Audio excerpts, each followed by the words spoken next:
Hello everyone, welcome to GitHub. In this video, we will discuss about strength of material. Okay? तो strength of material start करने से पहले चलिए हम देखते हैं कि स्ट्रेंथ ऑफ मटेरियल का हमारा डिफरेंट एग्जामिनेशन में इसका वेटेज कितना है. ठीक है, तो सबसे पहले हम यहाँ पे बात करेंगे कि गेट में इसका वेटेज कितना है. तो स्ट्रेंथ ऑफ मटेरियल का जो गेट में वेटेज है वो अराउंड 6 to 8 मार्क्स का वेटेज है.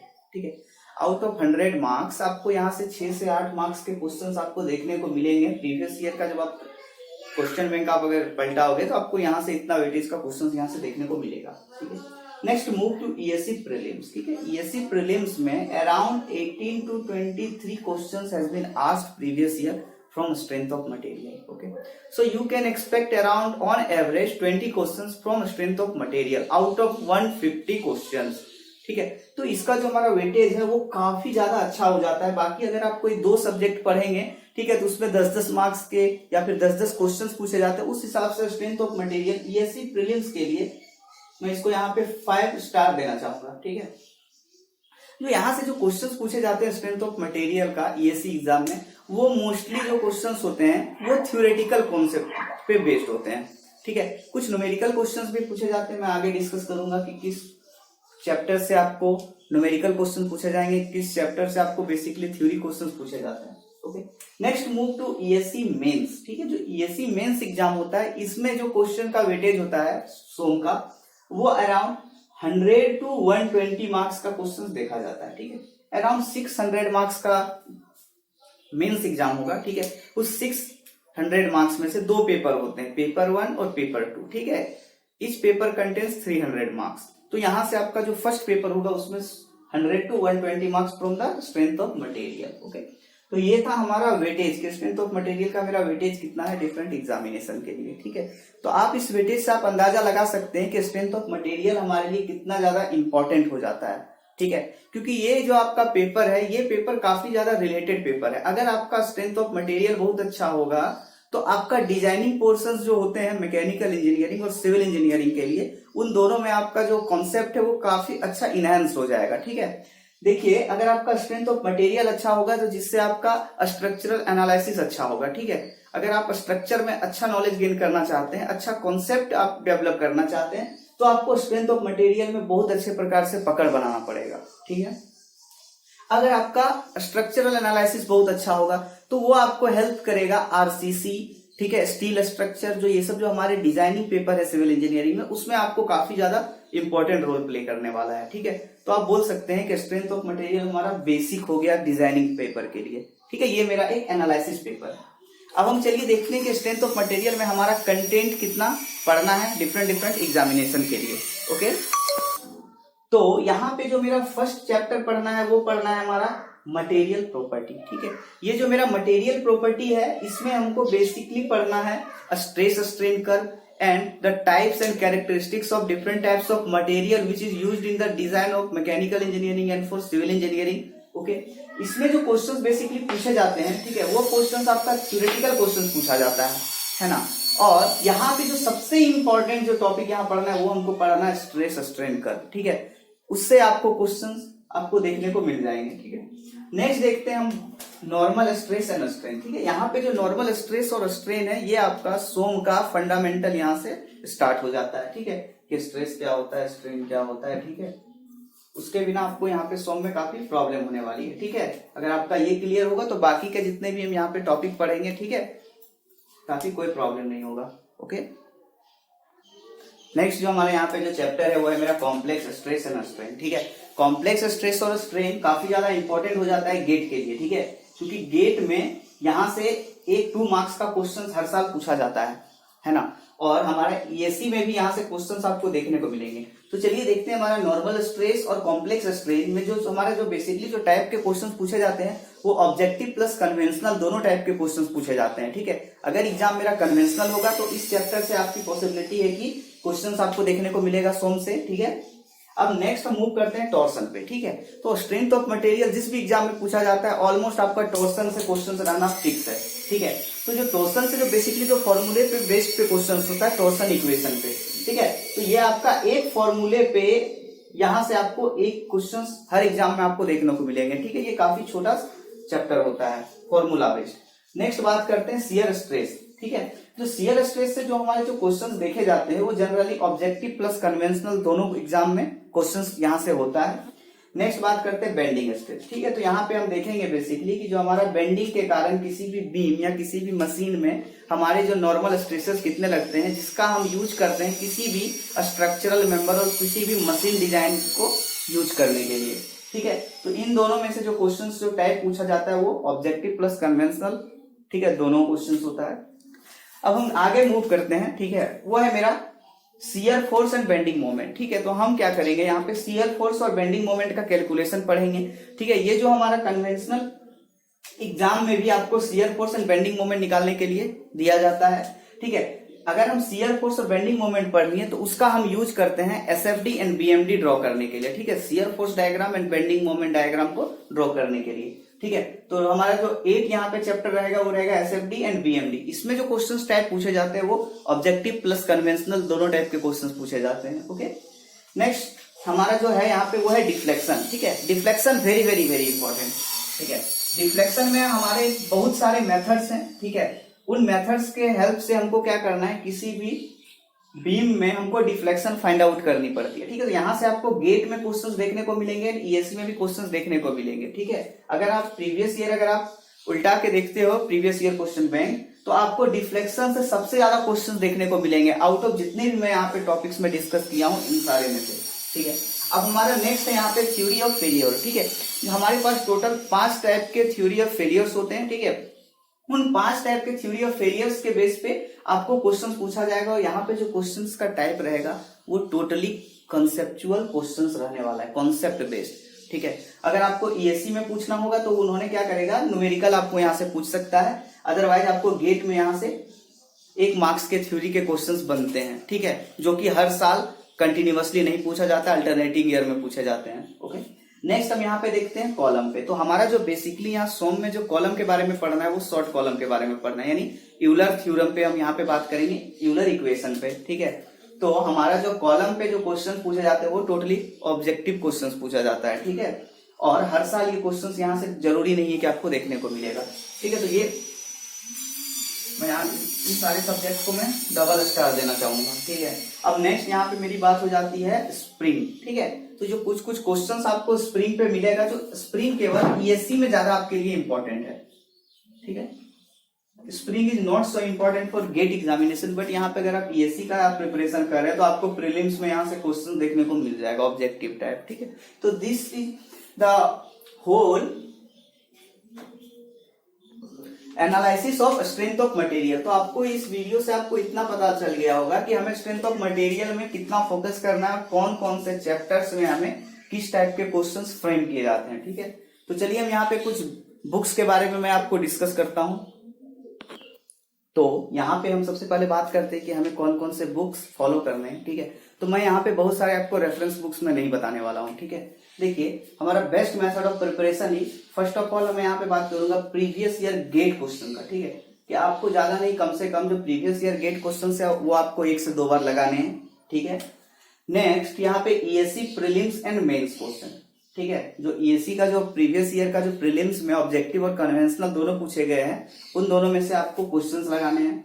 ओके, नेक्स्ट है आप यहाँ पे मेरा previous year IAS and IFS objective questions. ठीक है, कि जो आईएएस और आईएफएस में जो क्वेश्चंस पूछे गए हैं, जो ऑब्जेक्टिव क्वेश्चंस उसके प्रीलिम्स एग्जाम में, उसी को आपको यहाँ पे क्वेश्चंस लगाना है। ठीक है, क्योंकि बहुत सारे आईएएस और आईएफएस के जो क्वेश्चंस होते हैं वो डायरेक्टली गेट में और इंजीनियरिंग सर्विसेज में क्या करते हैं, डायरेक्ट कॉपी कर देते हैं वो लोग। ठीक है, तो आपको ये भी एरिया को आपको स्ट्रॉन्ग करना है। ठीक है, नेक्स्ट यहाँ पे नेक्स्ट मेरा बात करेंगे एनपीटीईएल लेक्चर नोट्स। जो एनपीटीईएल में जो प्रोफेसर पढ़ाते हैं, ठीक है, उनका जो स्लाइड होता है, पीपीटी होता है, ठीक है, पीडीएफ नोट्स का, आप उसको गूगल से डाउनलोड करके आप उसको पढ़ सकते हैं। ठीक है, क्योंकि बहुत सारे जो गेट में जो क्वेश्चंस फ्रेम किए जाते हैं वो आईआईटी के प्रोफेसर के द्वारा फ्रेम किया जाता है। ठीक है, तो उनमें से वो लोग क्या करते हैं, अपने बहुत सारे क्वेश्चन डायरेक्ट गेट एग्जाम में उठा के वो लोग डाल देते हैं। ठीक है, तो ये यहाँ पे आपको इतना अगर आप फॉलो कर लेते हैं तो ये दैट विल बी एनफ।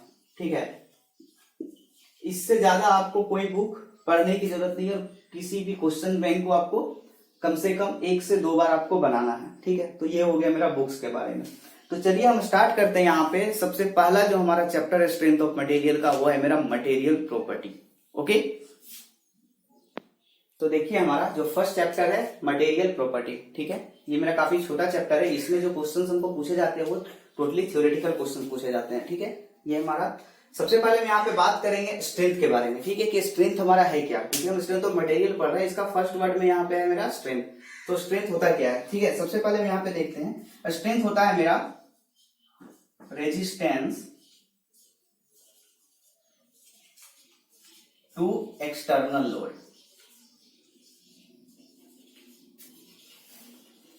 ठीक है, कि अगर हम किसी भी बॉडी में अगर हम क्या कर रहे हैं, लोड अप्लाई कर रहे हैं, ठीक है, तो वो बॉडी क्या करेगा, उस लोड को रेजिस्ट करने की कोशिश करेगा, ठीक है, या फिर रेजिस्ट करेगा, उसको हम बोल देते हैं स्ट्रेंथ। इसका और एक यहाँ पे मेरा डेफिनेशन है, और वो हो जाता है मेरा maximum stress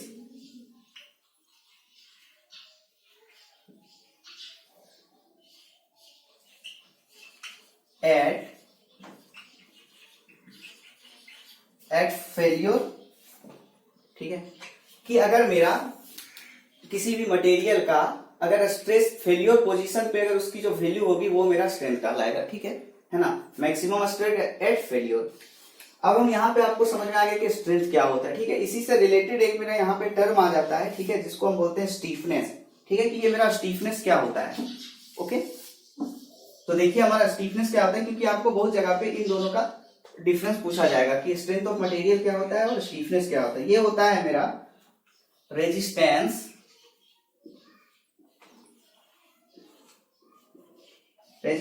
to external deformation,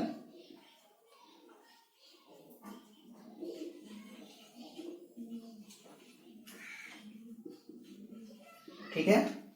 यानी अगर हम किसी भी बॉडी पे क्या करेंगे, अगर हम फोर्स लगा रहे हैं, ठीक है, तो वो उस फोर्स के कारण उस मटेरियल में क्या होगा, डिफॉर्मेशन होने की कोशिश करेगा, और जो डिफॉर्मेशन को रेजिस्ट करेगा उसको बोल देते हैं हम स्टीफनेस, ठीक है। जिस भी बॉडी का स्टीफनेस ज्यादा होता है, ठीक है,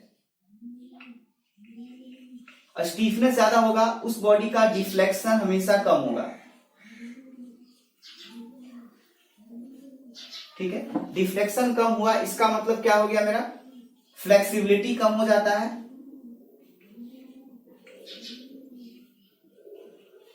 ठीक है। यानी मेरा स्टीफनेस ज्यादा, डिफ्लेक्शन कम तो मेरा फ्लेक्सिबिलिटी क्या हो जाता है, कम, कि मेरा वो जो मटेरियल है वो मेरा कम फ्लेक्सिबल है।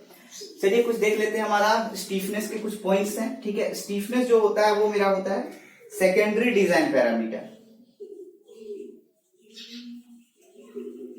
सेकेंडरी डिजाइन पैरामीटर,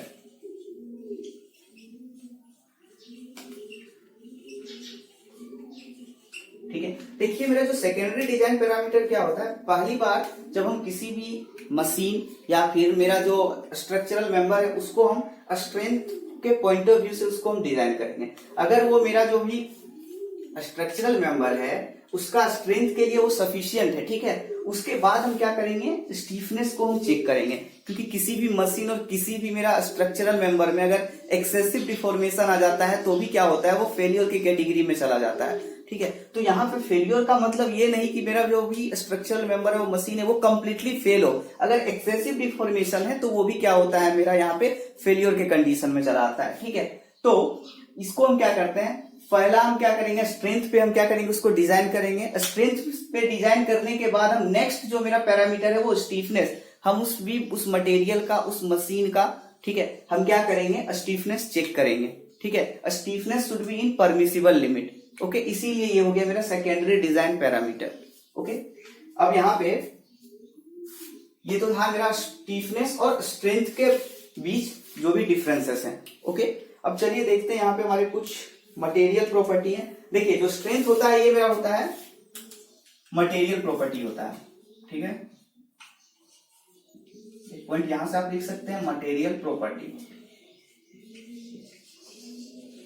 ठीक है, क्योंकि जो स्ट्रेंथ है किसी भी मटेरियल का वो उसके मटेरियल प्रॉपर्टी पे ये डिपेंड करेगा, ओके।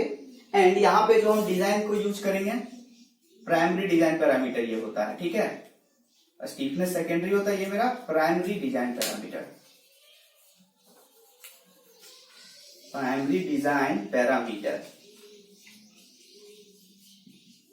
ठीक है, कि सबसे पहले हम स्ट्रक्चरल मेंबर या मशीन को प्राइमरी डिजाइन पैरामीटर के लिए चेक करेंगे, आफ्टर दैट हम सेकेंडरी पैरामीटर के लिए चेक करेंगे यानी स्ट्रेंथ, उसके बाद हम स्टीफनेस के ऊपर बात करेंगे।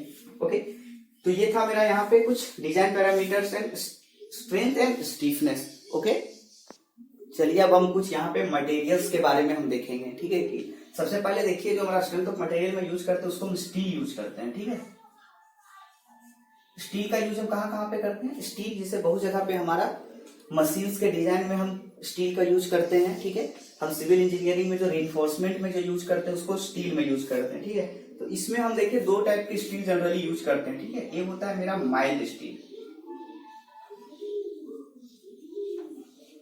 ठीक है, ये जो मेरा माइल्ड स्टील होता है इसका दो ग्रेड होता है। ठीक है, Fe 250 जनरली हम यूज करते हैं, बहुत सारे ग्रेड होते हैं बट सारे ग्रेड का हम यहाँ पे स्ट्रेंथ ऑफ मटेरियल में यूज नहीं करते हैं। एक हम यूज करते हैं यहाँ पे मेरा Fe 250 जिसका इल्ड स्ट्रेस होता है, मैं इल्ड स्ट्रेस में आगे आपको डिस्कस करूंगा। इल्ड स्ट्रेस होता है वो होता है 250 MPa मेगा पास्कल इसकी स्ट्रेंथ। ठीक है, यानी अगर हम किसी भी कंट्री का अगर हम माइल्ड स्टील ले, चाहे वो अमेरिका का हो, चाहे वो इंग्लैंड का हो, चाहे वो इंडिया का हो, चाहे वो किसी भी कंट्री का हो, ठीक है, उसकी जो स्ट्रेंथ है yield strength that should be 250 mega pascal. Okay, ये तो मेरा हो गया माइल्ड स्टील। नेक्स्ट यहाँ पे हम बात करते हैं high carbon steel. High carbon steel, ठीक है, जो हाई कार्बन स्टील यहाँ पे जो ग्रेड हम यूज करते हैं वो करते हैं Fe415। ठीक है, तो सिमिलरली इसका भी यहाँ पे इल्ड स्ट्रेस कितना हो जाएगा 415 MPa। ठीक है, जो यहाँ पे मेरा यील्ड स्ट्रेस की हम बात कर रहे हैं यानी हम किसी भी स्ट्रक्चरल मेंबर और किसी भी मशीन का जो डिजाइन करेंगे मैक्सिमम स्ट्रेस के लिए, वो मेरा अगर हम माइल्ड स्टील यूज कर रहे हैं तो उसके लिए मैक्सिमम हम 250 मेगापास्कल लोड के लिए या फिर स्ट्रेस के लिए हम डिजाइन करेंगे उसको। ठीक है, यील्ड स्ट्रेस के लिए। उसी प्रकार से अगर मेरा हाई कार्बन स्टील है तो अगर उसका ग्रेड Fe415 है तो उसके लिए हमारा यील्ड स्ट्रेस होता है 450 MPa। ठीक है, इससे हमारा फॉर सेफ डिजाइन क्या होना चाहिए, लेस देन ये दोनों वैल्यू से। ठीक है, आपका Fy डिजाइन ये लेस होना चाहिए, है ना। अगर मेरा Fy डिजाइन अगर मेरा लेस देन है इन दोनों वैल्यू से तो क्या होगा, मेरा डिजाइन सेफ होगा। ओके, नेक्स्ट मेरा यहाँ पे टॉपिक है वो है मेरा assumptions used in strength of material. ठीक है, कि हम स्ट्रेंथ ऑफ मटेरियल का जब एनालिसिस करेंगे किसी भी मटेरियल का तो उसमें हम क्या करेंगे, कुछ एजम्पशंस हैं। ठीक है, उस एजम्पशंस का हम मतलब फॉलो करेंगे। ठीक है, क्योंकि अगर हम उन एजम्पशंस का अगर फॉलो नहीं करते हैं तो मेरा उस सिस्टम के लिए जो भी एनालिसिस करना काफी ज्यादा डिफिकल्ट हो जाता है। ठीक है, तो हम यहाँ पे कुछ आइडियलाइज्ड केस लेते हैं। ठीक है, उसके थ्रू से हम क्या करेंगे, यहाँ पे उनका डिजाइन करेंगे, है ना। पहला इसमें जो मेरा एजम्पशन है वो है मेरा material is continuous. Material is continuous.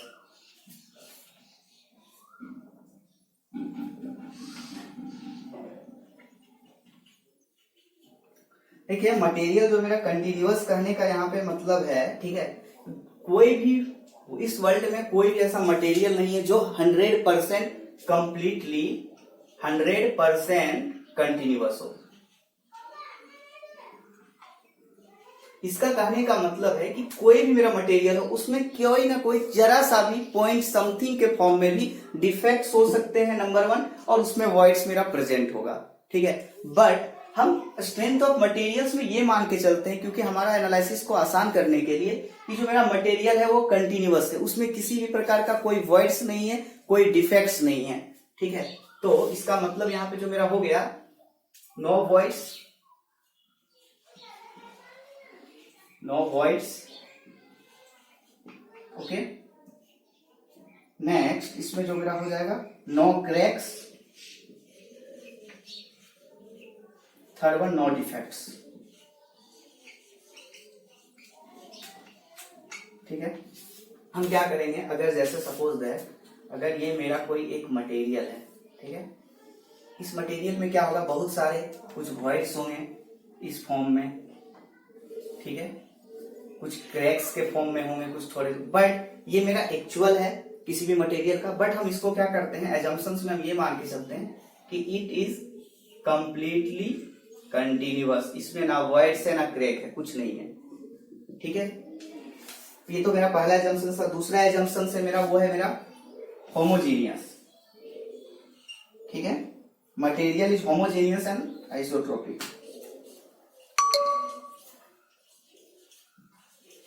Material is homogeneous. ठीक है, तो चलिए हम यहाँ पे देखते हैं कि मेरा होमोजेनिटी क्या होता है। ठीक है, होमोजेनियस कहने का मतलब है, होमो मीन्स सेम, जीनियस मीन्स क्या हो गया, ओरिजिन। ये हो गया मतलब सेम, ये क्या हो गया, ओरिजिन। ओके, तो यहाँ पे जो मेरा कहने का मतलब है, वो कहने का मतलब है सेम कंपोजिशन।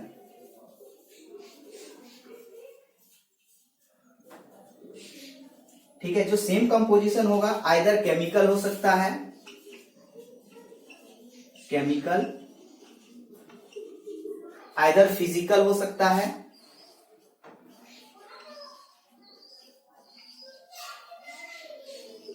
और बोथ। ठीक है, कि ये मेरा जो सेम कंपोजिशन हो सकता है, आइदर केमिकल हो सकता है, आइदर फिजिकल हो सकता है, या फिर दोनों, केमिकल और फिजिकल दोनों प्रॉपर्टीज मेरा हो सकता है। ठीक है, सेम कंपोजिशन इसका कहने का मतलब है। ठीक है, तो इसमें हमारा देखिए होमोजेनियस का एग्जाम्पल। ठीक है, कुछ एग्जाम्पल समझिए। पहला जिसमें एग्जाम्पल हम लेते हैं आयरन।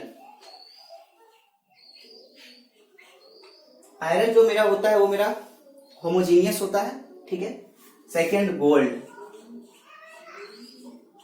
ओके, थर्ड इसमें, और भी हम गोल्ड की बात करेंगे, यहाँ पे हम प्योर गोल्ड की बात करेंगे, ना कि ऑर्नामेंटल गोल्ड की बात करेंगे। उसमें कुछ हमारे एलॉयज को मिलाने के बाद, कुछ डिफरेंट टाइप्स के एलिमेंट्स मिलाने के बाद हम प्योर गोल्ड की बात करेंगे। ठीक, नेक्स्ट मेरा हो जाता है एल्यूमिनियम, वुड हो गया। ठीक है, एंड अब हम यहाँ पे बात करें जैसे स्टील। अगर आपको कोई क्वेश्चन में पूछ देगा कि स्टील इज होमोजेनियस और नॉट, स्टील होमोजेनियस नहीं होता है। उसका रीजन ये है कि स्टील में हमारा क्रोमियम होता है, निकेल होता है, ठीक है, कार्बन होते हैं। तो यहाँ पे मेरा ये जो स्टील ये प्योर फॉर्म में नहीं है। ठीक है, इसलिए अगर आपको कोई भी छोटे मोटे एग्जाम में आपको पूछा जाएगा, चार ऑप्शन देंगे, which of the following is not homogeneous, तो आपको याद रखना है स्टील इज नॉट होमोजेनियस। ठीक है, बाकी जो भी हमारे मटेरियल है अगर प्योर फॉर्म में है, they are homogeneous. Okay, next move to isotropic.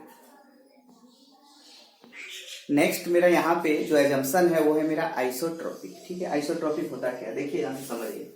अगर ये मेरा कोई एक मटेरियल है, ठीक है, अगर हम क्या करते हैं, इस मटेरियल में एक हम कोई पॉइंट सेलेक्ट करते हैं। सपोज अगर हम इस पॉइंट मैंने यहाँ पे सेलेक्ट, इस पॉइंट पे अगर हम इस पॉइंट के सारे डायरेक्शंस पे अगर हम किसी भी प्रॉपर्टी को चेक करेंगे उस मटेरियल का,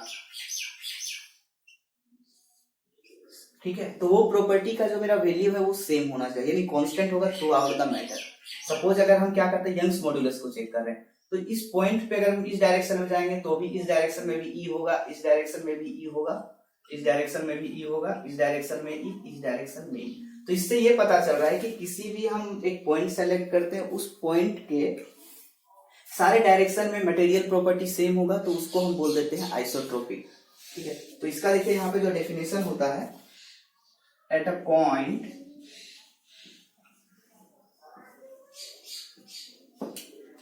in any direction, okay, property जो होगा वो कांस्टेंट होगा, प्रॉपर्टी इज कांस्टेंट और सेम। ठीक है, इसको हम बोल देते हैं आइसोट्रोपिक। ठीक है, तो चलिए हम देखते हैं यहाँ पे आइसोट्रोपिक का एग्जांपल हम लेते हैं। ओके, यहाँ पे जो मेरा एग्जांपल है वो है मेरा आयरन है, ठीक है, एल्यूमिनियम है, यहाँ पे आपका गोल्ड है, ठीक है, और वुड यहाँ पे जो है, ठीक है, वुड मेरा आइसोट्रोपिक नहीं था, और स्टील यहाँ पे मेरा आइसोट्रोपिक मटेरियल है। ठीक है, तो आपको देखना है कि जो वुड था वो होमोजीनियस मटेरियल है, बट यहाँ पे आइसोट्रोपिक नहीं है, बट यहाँ पे जो स्टील यहाँ पे आइसोट्रोपिक मटेरियल है, but steel is not a homogeneous material. So इस कंक्लूजन से हम ये कह सकते हैं कि हमारा कोई भी मटेरियल अगर मेरा होमोजीनियस है तो इसका ये जरूरी नहीं है कि वो मटेरियल मेरा आइसोट्रोपिक भी होगा, और अगर कोई मटेरियल मेरा आइसोट्रोपिक है तो उसमें ये भी जरूरी नहीं है कि वो मेरा होमोजीनियस होगा। ठीक है, तो क्वेश्चन में आपको स्टेटमेंट के फॉर्म में यहाँ पे ये चीज पूछा जा सकता है कि all materials are isotropic materials and all isotropic materials are homogeneous material, जो कि ऐसा नहीं होता है। ठीक है, आई होप यहाँ तक आपको 3 अजम्पशंस आपको यहाँ तक क्लियर हो गए होंगे। ठीक है, नेक्स्ट वीडियोस में हम आगे के जो अजम्पशंस है, ठीक है, और हम नॉर्मल स्ट्रेस और स्ट्रेन के ऊपर बात करेंगे। अगर यह वीडियो आपको अच्छा लगे तो please like, subscribe and share करें। ठीक है, और अगर आपका कोई कमेंट है, ठीक है, आपका अगर कोई फीडबैक है तो आप प्लीज कमेंट बॉक्स पे अपना वैल्यूएबल फीडबैक दे सकते हैं। So be continue with this channel, I will upload all the video lectures of the strength of material. और हम क्या करेंगे, ईएससी के जो जनरल स्टडीज के कुछ पेपर हैं उसके ऊपर भी हम अच्छे तरीके से बात करेंगे। So thanks for watching this video, thank you.